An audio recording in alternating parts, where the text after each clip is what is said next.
This is the Lone Crater YouTube. We hope this video helps. You begin by confirming essential prerequisites. Verify a recent backup, plug in power, and have an 8 GB USB ready.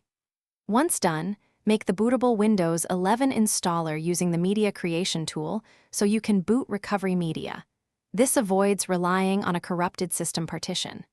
You do this now because direct access to recovery options can be blocked when Windows fails to start. Make sure Secure Boot and UEFI settings match the Media Creation method before rebooting into the installer. You boot from the USB and immediately access the Windows recovery environment. Press the correct key, F12, ESC, or your manufacturer's boot menu, then choose Repair Your Computer. Once in Troubleshoot, go to Advanced Options to evaluate Startup Repair first, because it automates common fixes for boot files.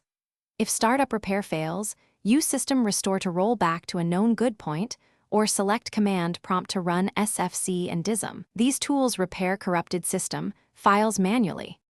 You complete recovery by removing the USB and rebooting to confirm Windows starts normally, verify apps and files, and check Windows Update to reinstall drivers.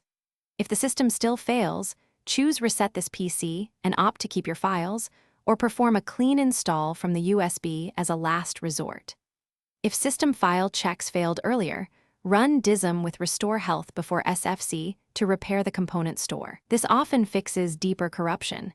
If that still fails, restore from your system image backup. Thanks for watching. Consider subscribing if we helped you.